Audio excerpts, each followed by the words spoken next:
how strange and contradictory human beings are. Sometimes you see someone playing the role of a loving and compassionate person while hiding deep-seated hatred. At other times, someone may appear to be the epitome of honor and chivalry, only to later shock you with their cowardice and treachery. You might also find someone hiding behind a mask of piety and religious devotion to achieve the most despicable and vile goals. The protagonist of our story today embodies all these contradictions. He is a poet, musician, artist, marshal of France, and a brave hero who fought valiantly for its liberation. Yet, he is also a serial killer who delighted in raping, murdering, and mutilating children to satisfy his sick and evil desires. Gilles de Rais was born in 1404 in one of the old castles near the French city of Nantes. From an early age, he stood out among his peers for his intelligence and handsomeness, in addition to his noble lineage and family's wealth. His father took great care of him, providing the best teachers and sparing no expense. Gilles grew up as a poet fluent in French and Latin, an excellent writer skilled in manuscript copying and decoration, a lover of music, and a proficient player of musical instruments. Above all, he showed courage and bravery in learning horsemanship and the arts of war. Given his rare talents, his teachers predicted he would have a significant future in France. However, life, as you know, is rarely perfect and free of troubles. Gilles faced his first major tragedy at a young age when his parents died in 1415, and he and his younger brother went to live with their elderly grandfather. This grandfather was more interested in wealth than in Gilles' talents. He schemed to marry Gilles off to a rich aristocratic girl to increase the family's fortune. After several failed attempts, the grandfather finally succeeded in marrying his grandson to a wealthy girl named Catherine de Thouars, who was destined to inherit a considerable fortune from her family. In his youth, Gilles joined the military, like many young men from noble families of that era. The turbulent times and significant events he experienced showcased his courage and military prowess. At that time, a large part of French territory was occupied by the English during the 100 Years' War. Gilles fought bravely in that war, participating in key battles alongside Joan of Arc against the English. In 1429, he was chosen with 3 other noble knights to retrieve the old French flag from a church for Charles VII's coronation as King of France. Gilles and his comrades succeeded in their mission, and he was appointed as a marshal, the highest French military rank.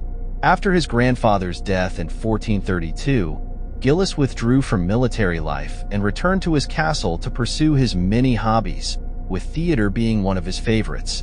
He wrote a massive play with over 500 characters, spending vast sums on its production. He lavished money on actors, costumes, and sets, and even provided free food and drink for the audience. This irrational extravagance led to the loss of most of his wealth, forcing him to sell a significant portion of his lands and borrow money from various people. His family's concern over his spending led them to write to the King of France, asking for legal action to prevent him from squandering the entire family fortune.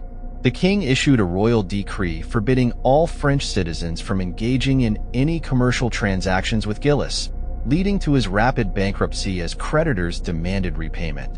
Gilles fled to one of his castles near the town of Machicoul.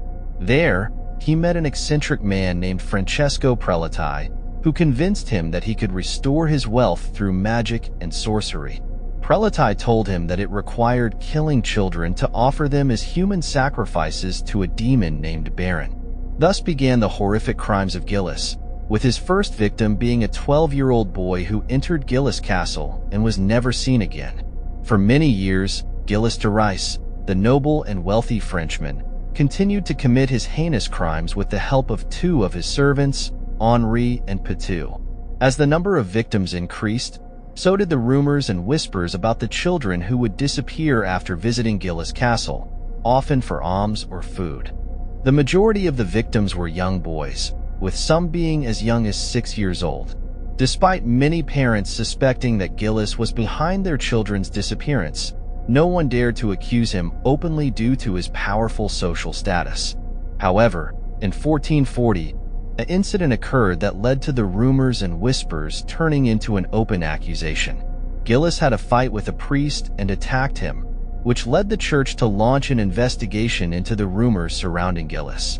This investigation encouraged parents of missing children to come forward and accuse Gilles officially of kidnapping their children. The investigation was led by Bishop Jean de Beaumont, who obtained the consent of Duke of Brittany to arrest Gilles and his accomplices. Gilles knew what to expect during the interrogation and decided to confess to all his crimes rather than suffer physical abuse. His confessions were shocking even to the executioners who were accustomed to beheading people.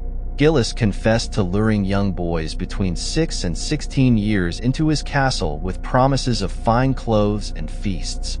Once they were alone with him, he would strip them naked, tie them up, and engage in depraved sexual acts with them. After committing these atrocities, he would often kill them by strangling or dismembering them. In some cases, he would even cut off their genitals to use them for his own gratification. Gilles' last words before his execution on October 26, 1440, were a passionate plea for forgiveness from the parents of his victims. He was executed by hanging, but not before delivering a speech to the crowd gathered to witness his execution. His accomplices were also hanged and burned at the stake. Despite many historians agreeing that Gilles was a criminal who suffered from serious psychological problems, some believe that the accusations against him were fabricated by the church to seize his wealth.